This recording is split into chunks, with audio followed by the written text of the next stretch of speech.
So good afternoon to all of you. So Good afternoon, sir. yeah, so how are you doing? Great, sir. Great. Under a lot of pressure because of this online business.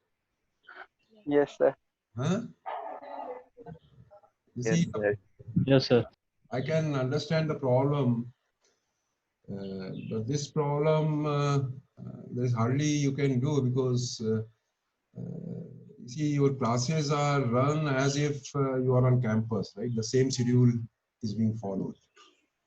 So technically speaking, if you were in the campus, you had been going to from one classroom to other one. Now that's somehow since you are at home, that's difficult to do. So for that, the only way you can do it is if you have a very strict discipline, that you make a timetable the way you have a timetable while you are on campus. And then you say that, okay, 8 to 9, this is Professor Misra's class. So this 8 to 9, I have to watch videos of his course. Then 9 to 10, you have a lecture of Professor Mitra's class, then you watch his videos. So that is the only way to do it. And I understand that when you are at home, your attention span is very limited. It becomes difficult to follow, but somehow we have to live with it, right? So, and because of this online, as I understand, a lot of instructors may be giving a lot of continuous evaluation in terms of a lot of assignments, timely submissions, and so on, right? So that further increases the work, and because in the regular semester, you don't bother about solving each and every problem very threadbare, right?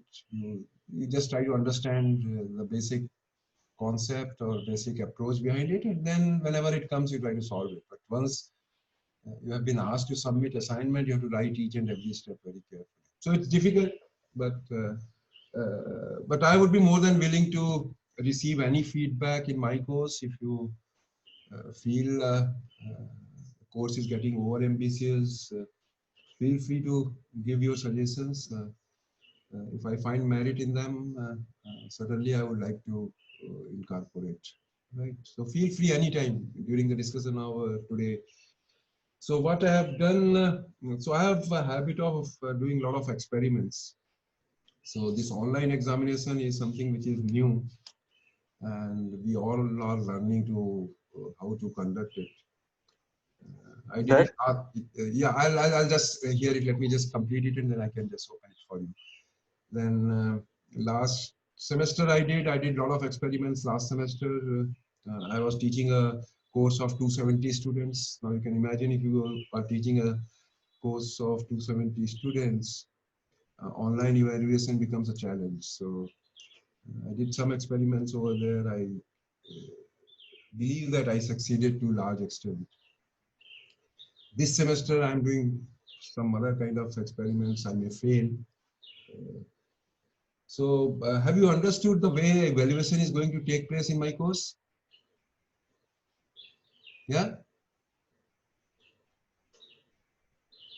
Any issues with the way you are finding it too tedious or too? Does anyone has issues with the way? That's the reason I have arranged a mock quiz also tomorrow. So any issues with it? Technical, non-technical, or anyone? Okay. Huh? Nobody is feeling stressed out of this, right? Because of this? There is some slight stress, sir, Huh? but there is some slight stress being at home and focusing to this much. But we are all trying our best. You see that, and the only thing I can say in that regard is be assured that we understand that, right? We as teachers understand that. We as human beings have limitations. The only thing I want to make sure is certainly given the boundary conditions of COVID, I understand that you have a limitations, I have a limitations. But limitations also have a limitation, right? Limitation cannot be without any limits, right? So one cannot say that I'll not do anything and try to clear the course. That because that's my bread and butter. That I cannot allow to happen. But I can assure you that that part I'll certainly be very considerate that you all are going through a difficult time. We all are also going through a difficult time. So that part will always be taken care of. So don't bother about it. If I see that there is a sincere effort from your side, then rest of the things you need not bother, right? So that is what I have saying. So there'll be some stress, I understand, but don't stress too much because you are already under stress because of this COVID, right? And I don't want you to burden it further with a lot of other things. But I feel that since you are at home, these courses may be certainly helping you in engaging yourself so that you can have some quality time and then spend it in a very fruitful manner. But otherwise, you don't take much stress as far as course is concerned. Try to devote whatever time is expected. Try to give your best. Then rest will take care of. Don't bother about it, right? But certainly, if you don't do anything, then that's my. I give very strict warning to those. If you try to run away from the course, then it will be difficult. There is no escape. The only escape is you drop the course.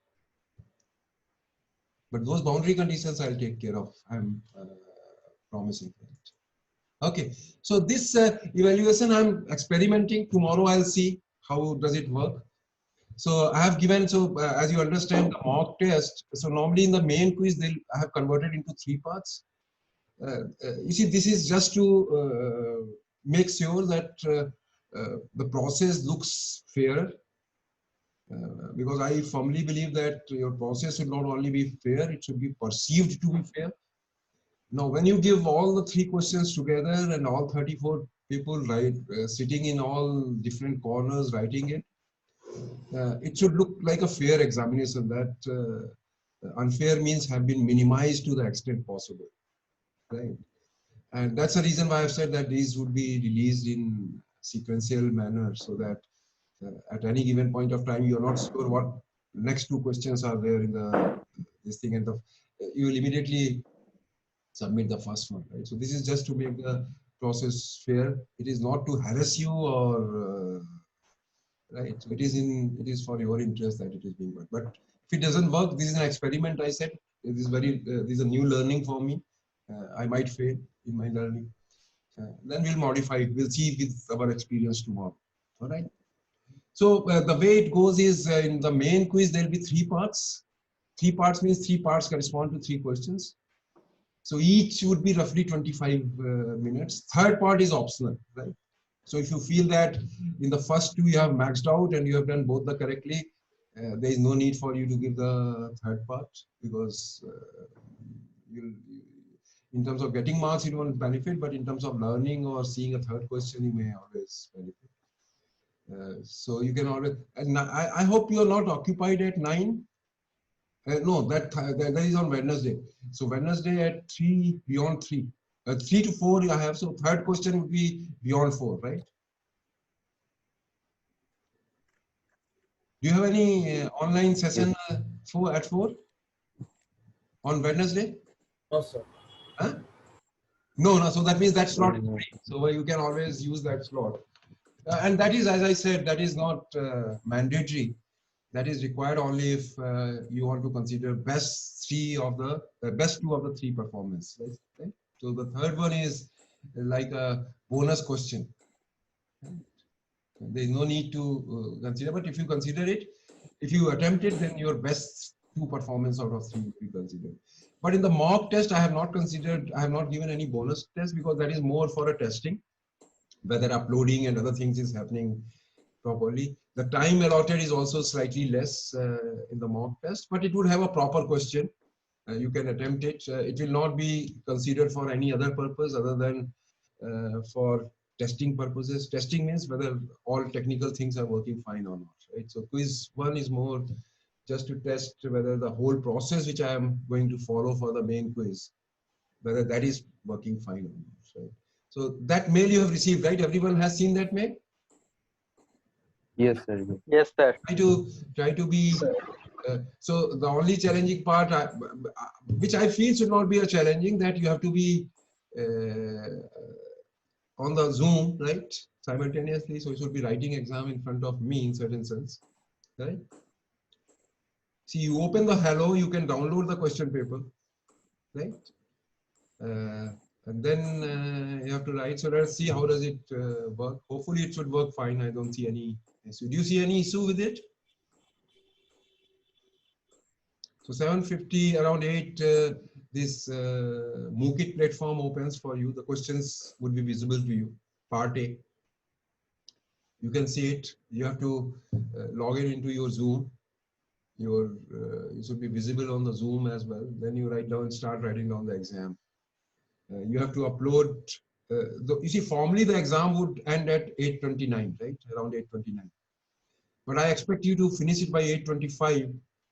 4 minutes I'm not going to do a policing, but you have to upload it by 8:29. So if you don't finish it at stop at 8:25, you may not be able to upload it by 8:29. So try to start uploading at 8:25. And if you have any issues in uploading, you can always email me within immediately after 8:29 if you're not able to upload your. So any questions with regard to the mock quiz tomorrow? No, sir.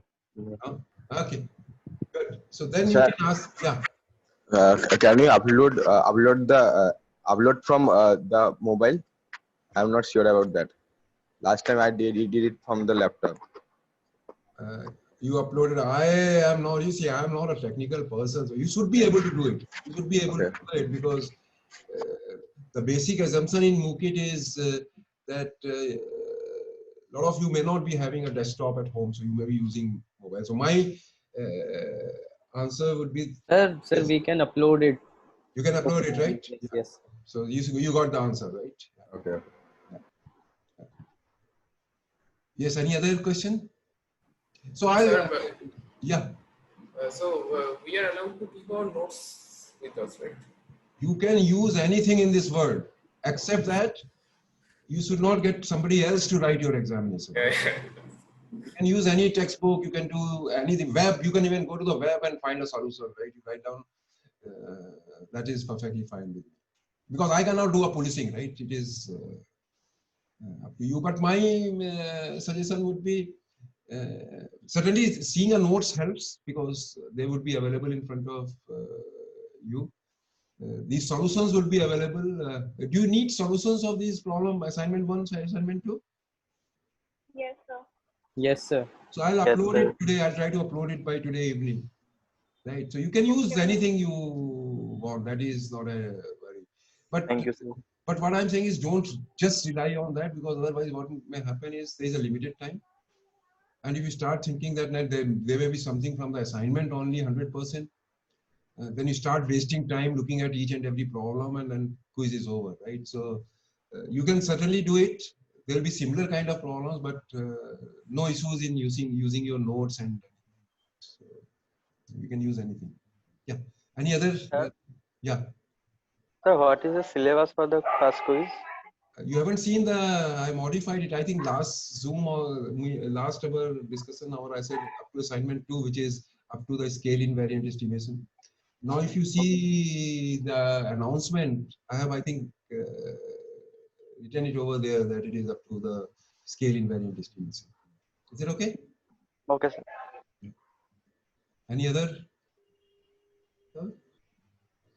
So I'll upload these assignments today after our session. So any doubts you have, anybody?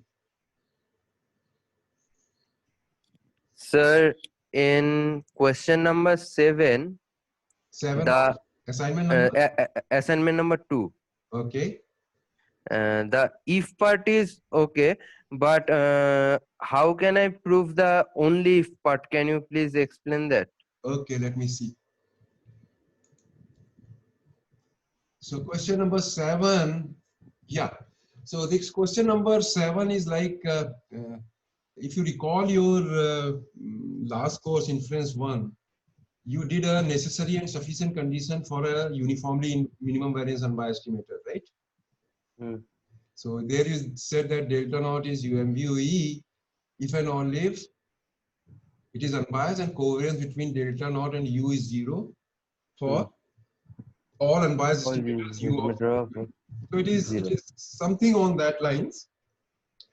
Let delta naught be a location invariant estimator of theta under the square error loss function so that delta naught is MRI if and only if delta naught is unbiased and expected value of delta naught x ux is equal to 0 for any function u satisfy this. So here it is for any function u which is invariant, right? This is if and only if, right? So let us go to the solution which I have written down. There may be few typos in my notes and these solutions, but those would be obvious typos which you can correct, right? Not much issue with that.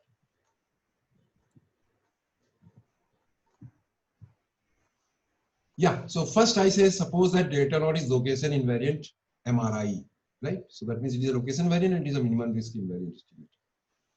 Then under the squared error loss function, you know what the form of delta naught is, right? Delta naught is nothing but x naught minus theta is equal to 0 x expected value of xm given d, right? That is exactly the MRE in the squared error loss function, right? So now what you have to show is you have to show that expected value of delta naught and u is 0 for every u satisfying this, right? Yes, sir. So let u be such that u of x1 plus c, ux1 plus c is u of x1, x2, xn for every x prime, such that this happens. Now what I do is I consider and estimate delta naught x minus lambda times ux. Right? Okay, sir. Is that okay? Then what is Mhm. the expected value of delta lambda star x, which is same as Same as delta naught. because the expected value of ux is 0, Mhm. which is Zero. same as expected value of xn minus expected value theta is equal to 0 of xn is equal to t,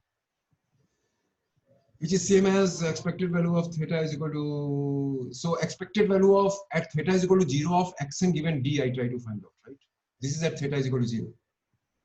So expected value theta is equal to 0, xn given x1 minus xn minus 1 minus xn, that is I right. Now, note that this is expectation under theta is equal to 0, right? Now, if expectation under theta is, because it is a location family, so distribution of x minus theta is same as its distribution when theta is 0, right? So Sir, can you please share your screen? oh, I want. Oh, I'm really sorry. I'm just somebody could have. Let me. I'm really sorry. So let me first see that somebody is checking.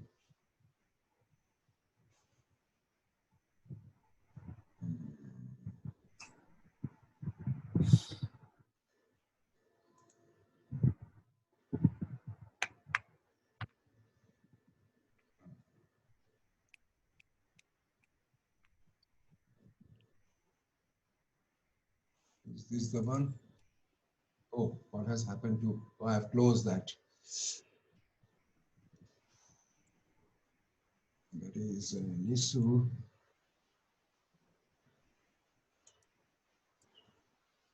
Let me see.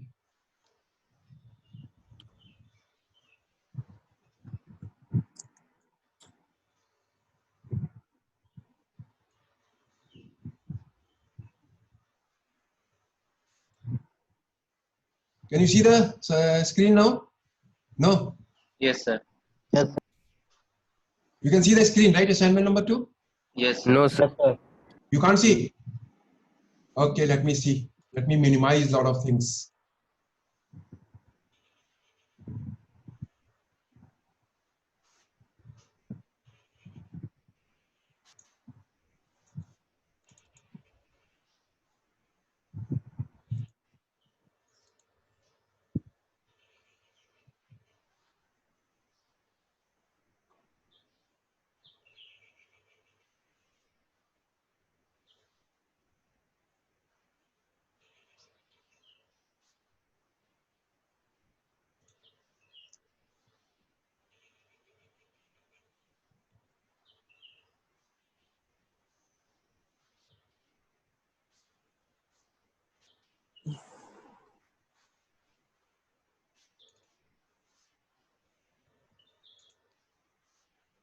What is happening?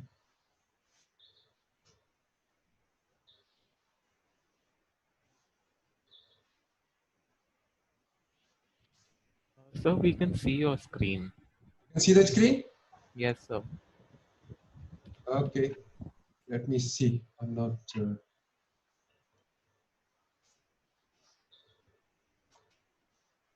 You can see it now, right?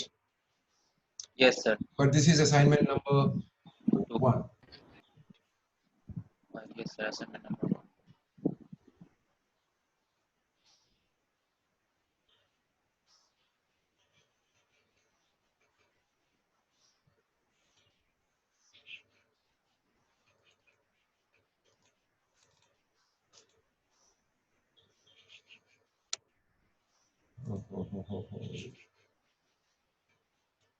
I'm not able to get this.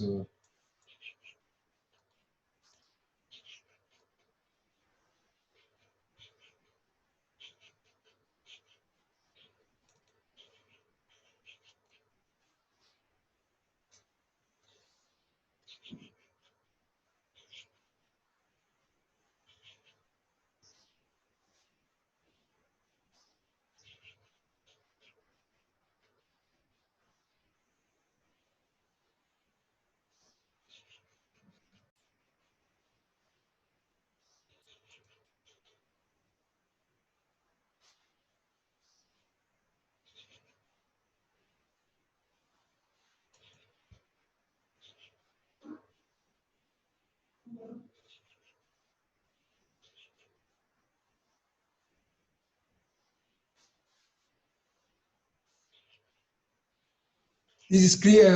Are you able to see this assignment number 2 now? Yes, sir. Yes, sir. Sir. Yes, sir. This is problem number 7, right? So the problem number says that delta naught be a location invariant estimator of theta under the square error loss function so that delta naught is MRI if and only if delta naught is unbiased and expected value of delta naught ux equals 0 for every theta belonging to R for any function u satisfying this. So that is for any function u which is invariant under location of this. So let me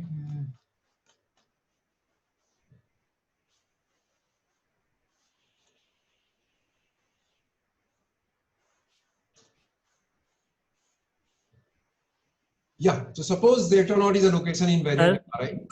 Yeah. Sir, screen is blurred. Your screen is blurred. Yes, Let me just close the meeting and start it once again, right? Let me just close it and just yeah. Screen sharing has stopped as the share window is closed. Okay. So let me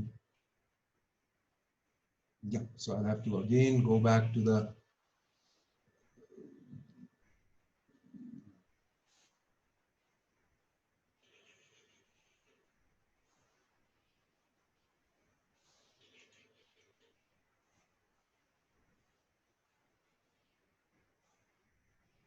let me just see assignment number 2, right? You can see it, right? Screen? No, sir. No, sir. You're not able to see it? What is that? No, No, sir. I haven't shared the screen. So see, I'm just like assignment number 2.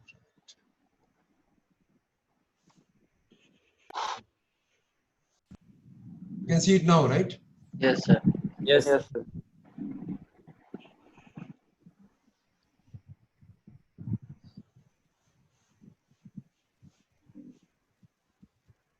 Is it okay? Is it visible now?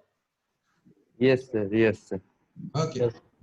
So suppose delta naught is location invariant and MRI, right? So that means it is a minimum risk invariant estimator. What you have to show is you have to show that expected value of delta naught u is 0. So suddenly you have shown that under square error loss function, a location invariant estimator is always unbiased. That we saw in the lecture, right? Right? Yes, sir. Under square error loss function, location invariant estimator is always unbiased. That we saw in the lecture. Not only that, we saw that under the square error loss function, your minimum risk invariant estimator can be written as xn minus expected value taken at theta is equal to 0 of xn given d. Right? Is that okay? Okay. Because you see, what does it minimize? You can take delta naught to be anything, and then delta naught minus u given d is minimized, right? So u, what you try to mean? Your UMU is xn minus u star d, where u star d minimizes expected value of xn minus u whole square given d. So that u would be expected value because expected value of mean square error from the deviation from the mean is smallest, right? So because you're dealing with a conditional distribution, so this would be the minimum. Right? You can see the notes. So MRI is this. Right? So let u be such that u satisfies this, right? U of x1 plus c, xn plus c is u of x1 x2 xn. For any u such that expected value of u is 0. Right? Then what you have to show is expected value of u and delta naught is 0, right? That is what you have to show. Now, which is same as covariance between delta and u is 0. Now, if you recall your UMVE case, what you had done? You created another unbiased estimator through introducing a parameter lambda, and then you try to play around with this lambda to show that that is what is happens, right? That is what exactly we'll do over here. Exactly the same way you dealt with in the UMVE case. So I construct a new estimator delta lambda star x, which is delta naught x minus lambda times ux. I consider its expected value, which is expected value of delta naught x, which is same as expected value of xn minus expected theta is equal to 0 of xn given d. Let us try to see what is e of theta is equal to 0 xn given d. Now note that taking expectation theta is equal to 0 means you subtract each xi by theta and take expectation under theta, right? Yes.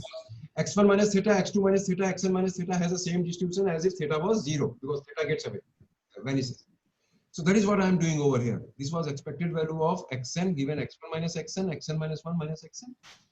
Because of location invariant, if I have to convert this expectation under not theta is equal to 0 under theta, what I have to do is I have to convert each xi into xi minus theta. Is that okay? And that is what it happens. So if I put here theta and I convert each xi into xi minus theta. So xn minus theta given x1 minus theta minus xn minus theta, xn minus 1 minus theta minus xn minus theta. This is due to the fact that x1 minus theta, xn minus theta under theta has the same distribution as x1, x2, xn under theta is equal to 0, right? Which is same as expected value of xn minus theta. This is nothing but theta gets cancelled everywhere. X1 minus xn, xn minus 1 minus, which is same as expected value of xn minus theta given d, right? Yes. So when I put this over here, or I put this over here, I get expected value of delta lambda star delta is same as expected value of delta naught x, which is same as expected value of xn. It was expected under theta is equal to 0. I have converted into expected value under theta. So this is same as x minus theta given, which is same as expected value of xn minus expectation of a conditional expectation, right? E theta, E theta. Now one thing you have to notice over here, it is expectation under the same theta. You see, if it was E theta over here and E0, then I could not have considered this as expectation of a conditional expectation, because one expectation is under theta and another expectation under theta, different theta in that case. And that is the reason why I had converted expected under theta is equal to 0 to expected under theta, so that I can use expected value of a conditional expectation, because the same set of probability distributions are understood, which is same as expected value of xn. Now this is same as expected value of conditional expectation, which is same as expected value of xn minus theta, which is same as expected value of xn minus theta, which becomes theta. So that means delta lambda star, so this is a typo, delta lambda star is biased, right? Also, I see that delta lambda star is invariant. Why? Because delta lambda star of x1 plus c, xn plus c is same as delta naught of x1 plus c, xn plus c minus lambda times in u I apply x1 plus c, x2, xn plus c.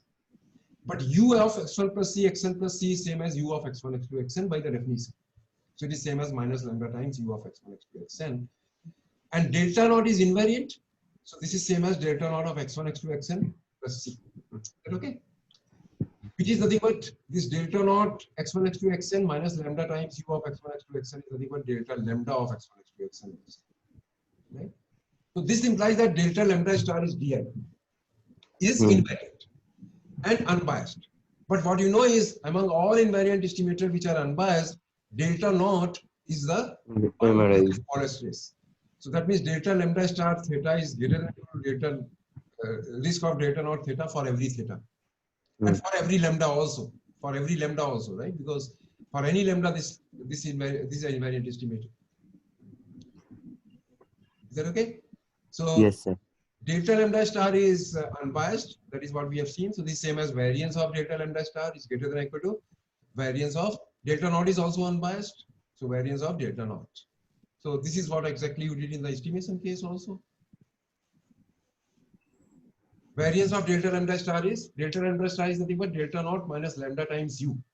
So which is same as variance of delta naught plus 2 lambda times covariance between delta naught and u plus variance of u into lambda square is greater than or equal to variance of delta naught. So this is because the way you have written down delta lambda star is nothing but delta naught plus lambda times u. That is what it is. So from this you get variance of u lambda square plus 2 lambda It is good. delta naught u is greater than or equal to 0 for every lambda and theta. Right? Now there is a quadratic equation over here. Now there is a possibility that variance of u itself is 0. Right? Now variance of u is 0, its expected value is 0, that means u has to be 0. Right? If variance of u is 0, that could be a possibility. If variance of u is equal to 0, its expected value is anyway 0. So that means probability that u is equal to 0 would be 1. Right? Any estimator whose expected square is 0, it has to be 0 with probability 1. Now, if u is 0 with probability 1, what is expected value of delta naught into ux? Because this is 0 with probability 1, so this has to be 0. Right? So no issues with that. So if variance of u is 0, the result is trivially true.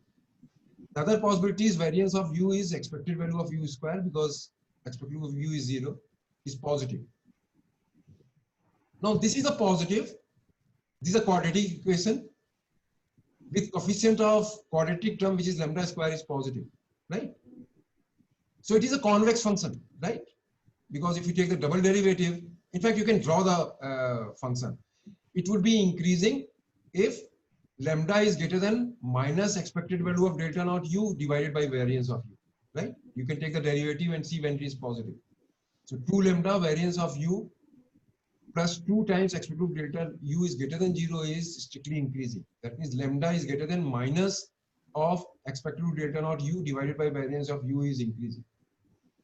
That means for lambda greater than certain point, it is increasing. Before that, it is decreasing. So your graph is like this, bowl shaped, right?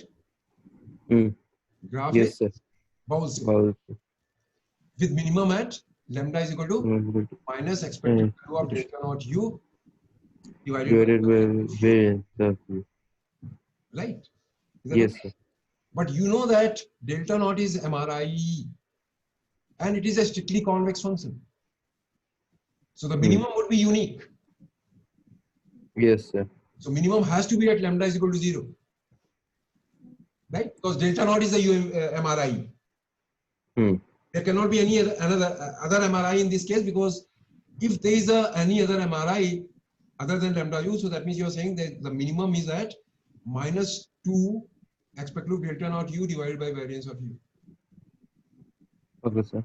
Right? So that means this quantity has to be 0 because MRI, that is minimum. Otherwise also you know that if you have a quadratic equation whose first term is positive, so it is like this, bowl shaped.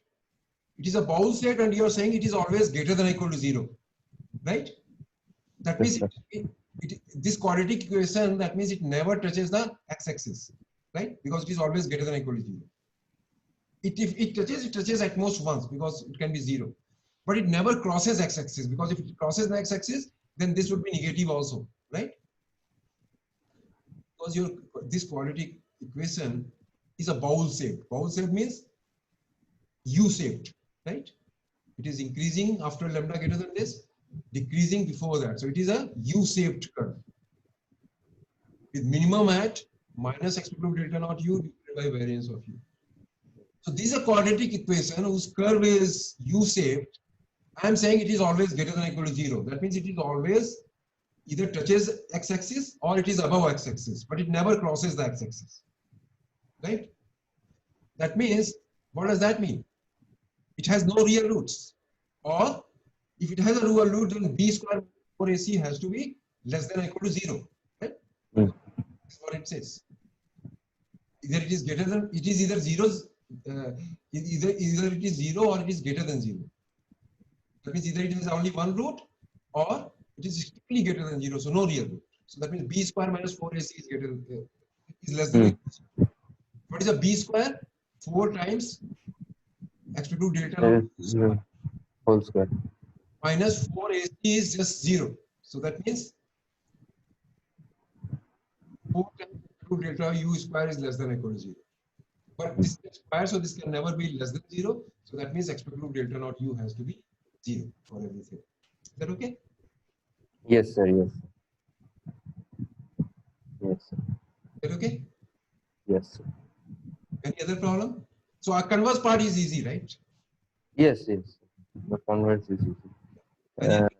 This is exactly thing you did exactly the same thing while dealing with UMVE. If you recall, while dealing the UMVE, you did a result that delta naught is UMVE if and only if covariance between delta naught and u is 0, or all unbiased estimators u of 0, right? It is exactly the same kind of a result. Yeah. Any other doubts anybody has? I can minimize.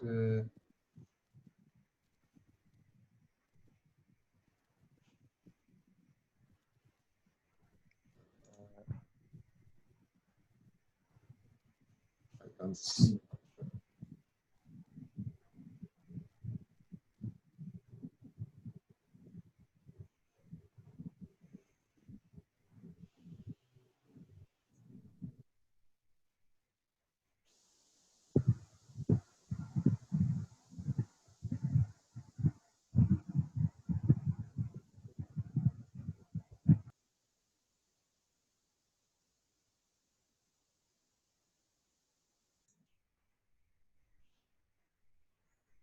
Now the screen has just information disabled.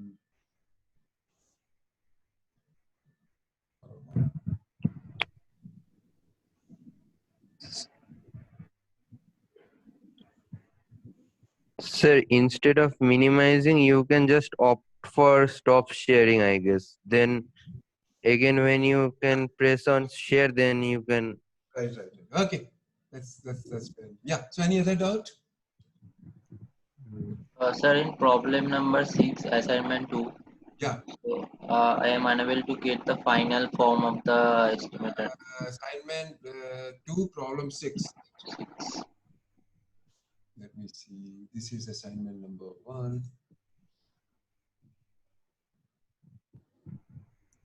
Assignment problem number 6.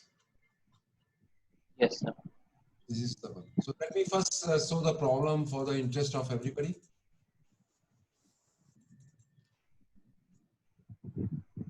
Problem 6 is x1, x2, xn be ID normal theta sigma naught square. Let number where theta belongs to R is unknown.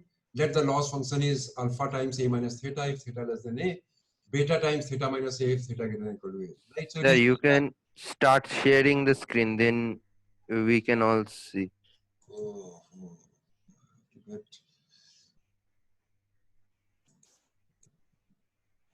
Assignment 2, right? Yeah.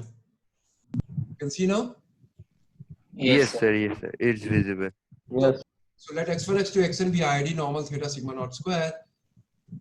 Sigma naught greater than 0 is known. Loss function is alpha times a minus theta if theta less than a. Beta times theta minus a if theta greater than equal to a. Now you can understand this loss is not symmetric, right? So it has a different weights alpha and beta for overestimation and underestimation. You see, a is greater than theta means you are overestimating, right? That means your xn is bigger than theta. So you are overestimating theta. Then it says loss is alpha times the amount of overestimation you have done, right? If a is less than or equal to theta, then theta minus a is amount of underestimation because here your xn is less than or equal to theta. So this is an amount of underestimation. So these weights are different, alpha and beta. If alpha and beta were same, right, then this was nothing but mod of a minus theta, right? If alpha and beta were same, this was nothing but mod of. So here, so mod of a minus theta, what is just, you see, it's always a good idea to understand what each loss function is saying. So symmetric loss function, which is mod of a minus theta, it says overestimation is as serious as underestimation. So overestimation by amount 2 is as serious as underestimation by amount 2, right? Because mod of difference is 2 or minus 2, it gives the same weight. Because modulus of 2 is same as modulus of minus 2. Here it says no, it can be different. Underestimation can be more serious than the overestimation, or overestimation can be more serious than the underestimation. So that is why they have considered different alpha and beta. So find the MRE of theta. Now what we know is if complete sufficient statistic exists, you find an invariant estimator based on complete sufficient statistic, and then that U star does not depend on that conditional expectation, and things become simpler. Is that okay? Yes. Yes, sir. That is not exactly you have to do it over. You did this problem for squared error and absolute error. This is slightly absolute error. So I'll do exactly the same thing.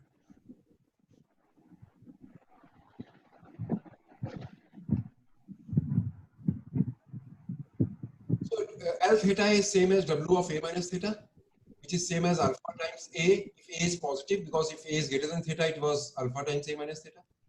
So WA is alpha times A if A is positive, minus beta A if A is less than or equal to 0. Right? which I can write down as alpha A times indicator that A is positive minus beta A times that indicator is less than or equal to 0.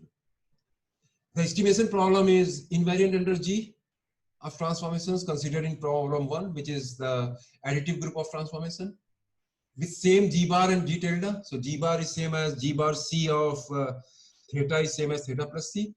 GC tilde A is same as A plus C. So you have to consider one location invariant estimator based on a complete sufficient statistic. Normal case X bar is complete sufficient statistic. I also know that X bar is location invariant because if I apply X1 plus C, X2 plus C and Xn plus C, what happens to X bar? It becomes X bar.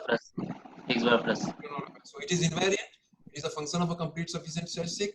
So by the result which we know, the MRE is nothing but X bar minus U star, where U star minimizes psi U, which is expected to theta is equal to 0 of W of X bar minus U. Is that okay? Yes, sir. But W we have written down, it is same as alpha A times minus beta A, this thing which is same as alpha A times indicator that A greater than 0. You see, this quantity you can see is same as this, because if A is positive, this is 0 and this is alpha A. If A is negative, because it is an indicator function, this would be 0 because this is 1 only when A is positive. This is 1, indicator of A less than or equal to 0, indicator minus beta. So it is alpha A I greater than 0, beta A less. So I put this WA over here. So it is same as expected value under theta is equal to 0 of alpha X bar minus U, indicator X bar minus U is greater than 0, minus beta times X bar minus U, indicator X bar minus U is less than or equal to 0. Is this clear up to here? Yes, sir. Okay. Now, as usual, I convert this X bar into standard normal. I have to do everything under theta is equal to 0. The distribution of X bar under theta is equal to 0 is normal 0 sigma naught by n, right? Yes. 0. So I make it a standard normal. So X bar minus mean, which is theta is equal to 0, divided by sigma naught root n. So Z becomes root n X bar by sigma naught. So that under theta is equal to 0, Z is normal 0, 1. I write down psi U in terms of Z. So this is same as alpha times X bar minus U. X bar is nothing but sigma naught Z by root n. So sigma naught Z by root n minus U. Indicator that X bar is greater than U. X bar is greater than U means root n X bar by sigma naught is greater than root n by sigma naught U. So that means Z is greater than root n sigma naught by U, minus similarly beta times sigma naught Z by root n minus U. So I have written down the value of X bar in terms of Z minus U, indicator that Z is less than or equal to root n U by sigma naught. Good. So I first consider this term. So this is alpha sigma naught by root n. Expected value of Z, indicator that Z is greater than this, right? So that means you should integrate density only when, because this quantity is Z, if Z is greater than this and 0 otherwise. So that means expectation would be for the range less than root n U by sigma naught, nothing is coming because this function itself is 0. Z times indicator Z is greater than root n by sigma. And for greater than root n U by sigma naught, it is Z. So Z times density of normal 0, 1 dz minus alpha times U, then expected value of indicator Z is greater than root n U by sigma. Expected value of indicator is nothing but probability. Probability. Same as alpha U times probability that Z is greater than root n U by sigma, which is same as 1 minus probability that Z is less than root n U by sigma, which is 1 minus phi of root n U by sigma naught, where phi is the distribution function of normal 0, 1. Similarly over here, minus b sigma naught by root n comes outside. This is same as expected value of Z, Z less than or equal to root n U by sigma. So Z, indicator Z less than or equal to root, Z is less than or equal to root n U by sigma naught is 1 if Z is less than or equal to root n U by sigma naught, and 0 if Z is greater than. So that means this expectation becomes minus infinity to root n U by sigma naught Z phi Z dz, because this function you have to integrate only up to this point, otherwise it is 0. Plus beta times U, this minus beta U minus U becomes plus beta U, times expected value of I of this, which is nothing but probability of this, so which is same as phi of root n U by sigma. So you have to minimize this quantity. So what I do is, you use the fact that this is, what is the antiderivative of this function? What is the antiderivative of z phi z? Phi z. Phi z minus phi z. Because Yes, sir. d by dz, if you take the derivative of just small phi z, you get minus z phi z, right? Yes, sir. Yes, sir. 2 pi e power minus z square by 2, and then minus z square by 2 you integrate, you get. So derivative of this is nothing but minus z phi z. So that means antiderivative of z phi z is nothing but minus phi z. Minus phi z. So that means this integral would be nothing but minus phi z. You have to do it from range is root nu by sigma to naught. So this becomes phi of root nu by sigma naught. And at z is equal to infinity, that is 0, minus phi z. So this goes away. So alpha sigma naught by root, phi root nu by sigma naught. Minus alpha u times this quantity, phi root nu by sigma naught. What would be this quantity? This would be again minus phi z. But upper limit would come, so that minus would become plus, and phi of root nu by sigma naught. And at phi z at z equal to minus infinity becomes 0. Plus beta u, phi of root nu by sigma naught. And I have written that d by dz of minus phi z is same as z phi z. That is why it is all this. Now you have to minimize this with respect to u. So I convert u into root nu by sigma naught as t. So minimizing this with respect to u is same as minimizing this with respect to t, right? Hmm. Psi t becomes, Yes, sir. psi t becomes alpha sigma naught by root n IT.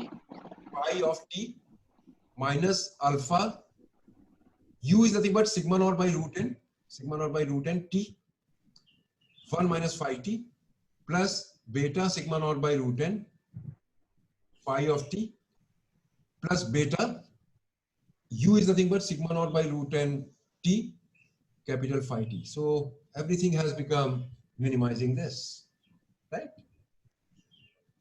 Which is Yes, sir. as sigma naught by root n I can take outside because it is coming everywhere times psi 1 t. So what I have to do is I have to minimize psi 1 t, which is nothing but alpha plus beta phi t. This alpha is coming and this beta is coming phi t. So alpha plus beta phi t plus t times this anyway I have taken common, t times beta of phi t minus alpha times 1 minus phi t. So this is what I have to minimize. This can be written as alpha plus beta phi t plus t times, again this can be combined, it becomes alpha plus beta phi t minus alpha. Now I see behavior of this. I take the derivative of psi 1 t, which becomes minus alpha plus beta times t phi t, because derivative of phi t is nothing but t minus t phi t. So minus plus t times alpha plus beta, derivative of capital phi t is small phi t, because it is PDF. So this derivative of this, now this and derivative of t is 1. So alpha plus beta phi t minus alpha.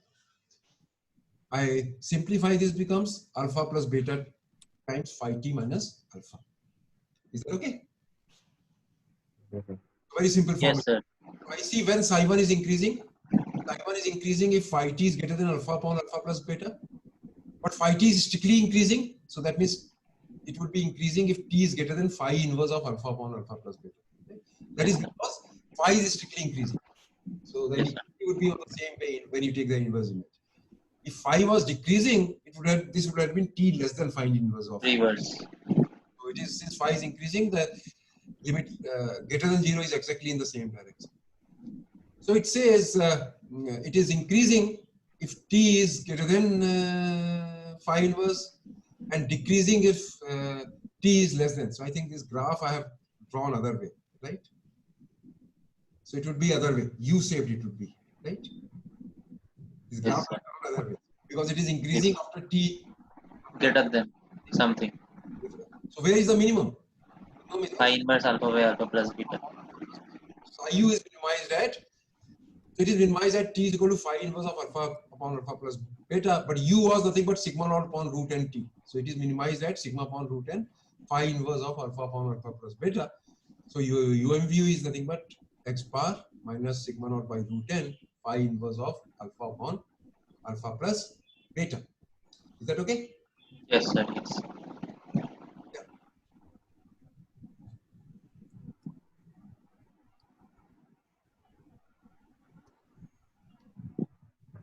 Actually, sir, I was unable to get the final form. The This is the final. minimization is yes, sir. The minimization I could Acha, not. okay. Yeah, so just simple algebra and you can get the. Only thing which is worrying me is absolute error I should get. What is the absolute error? Let us look at. Alpha is equal to beta is equal to -1. Alpha is equal to beta is equal to 1, right? Yes, sir. I should get the absolute error. Alpha is equal to beta is equal to 1. What do I get? Phi inverse of half. What is the phi inverse of half? 0. Zero. No. So this is 0, you get x bar. That is what we got in the absolute error, right? Yes, sir. Yes, sir. Now is more general than the one which we finding MRI under the absolute error. That is mod of A minus theta, right? Okay. Yes, sir. Thank you, sir. Yes, any other doubt you have? So, yeah, you can have a quick, because we are running out of time. Unless you want to extend it, I can always extend it. But yeah. Sir, can you just show me the final form of question number 10? Just want to check the final form. So let me see question number 10 so that others can also see.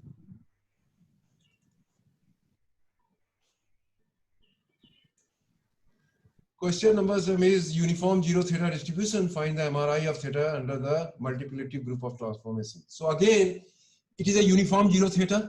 So you know that complete sufficient statistic is maximum order statistic. Right? Yes, sir. So what would be the MRI?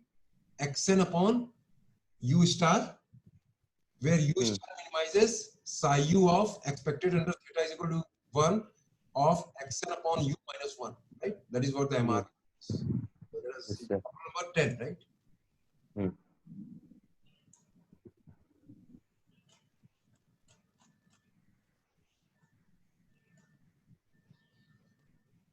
So Wt is mod of t minus 1, right? Because mod of A by theta minus 1 by theta you have considered.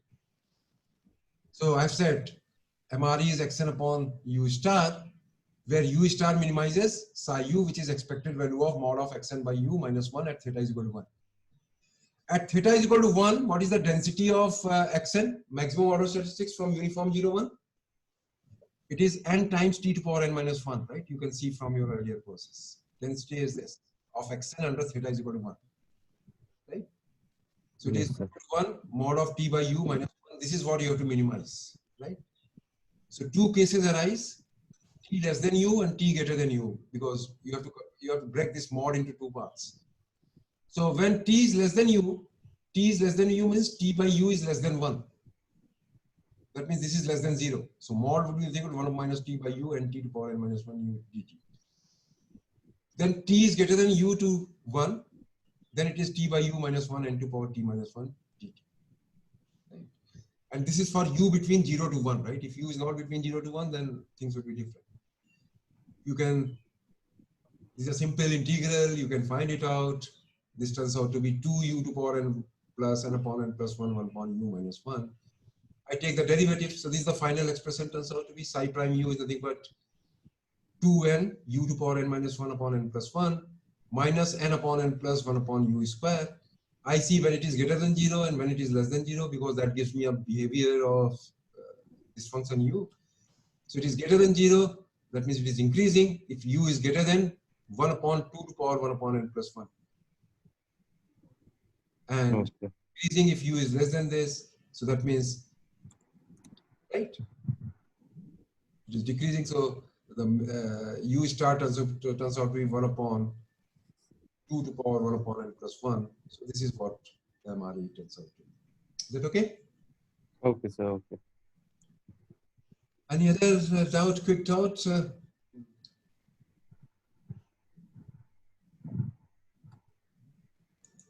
Yes, any other doubt anybody has?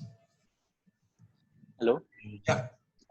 Sir, I have little confusion in the lecture notes. Yeah, what is the doubt? Sir, it is in a week 2 lecture. Which lecture? Week 2. in week 2 notes. So what is the doubt if you ask me? Because Sir, can I, Yeah. sir, can I show it? Just try to see if you can solve. Just a minute. Sir, just. What is written? If you read me, I'll read. Sir, is it in location family? Right. Look, what is the thing? Sir, can you see it? It's becoming difficult, but yeah. So G of x. Sir, we have defined that lambda turned out to be xn minus function of u is a function of d1 d2 dn minus 1, where xn is our invariant estimator. Right. Xn is xn, right? Yes, sir. So I think, sir, this minus should be plus, and because of this, all the results will change. No. Will be changed. So what I say is, see what that result is saying. It is saying xn. In your case, what is written? Minus or plus? Sir, xn minus function of u. You see, it doesn't matter. What you are saying is, it is xn plus some function of d1, d2, dn minus 1. Yes, sir. Right. U is not coming. U is some function. Yes, sir. Xn plus some function of this thing, or xn minus some function of d1, d2, dn minus 1. So both. Okay, sir. Yes, yes. Right. Both are one and same thing. Final answer will be the same, because in the final answer, then you'll convert u into minus u. Okay, okay. So what is the idea is any invariant estimator would be of the type xn plus some function of d1, d2, dn minus 1. So it is same as xn plus, so that statement says delta is invariant if delta is xn plus u of d1, d2, dn minus 1 for some u. Now I can write down u as minus v. For every u, there is a minus u. Okay, okay. So it's basically it's a function. It is a which function. can contain minus. You can say that you can write now v as minus u, and you can say that delta is invariant if and only if delta of x1, x2, xn is same as xn minus v of x1, x2, xn minus v of d1, d2, dn minus 1 for some v. Because for every u, there is a v. It's negative. Both the ways are correct, right? Yeah, both the things are correct. Final answer would not change.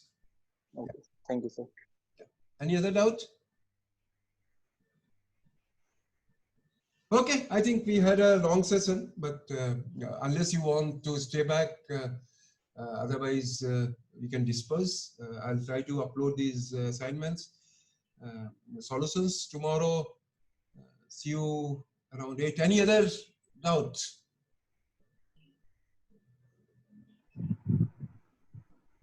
No, sir. Okay, so then see you tomorrow. All right. Yes, sir. Thank you. Okay, thank you.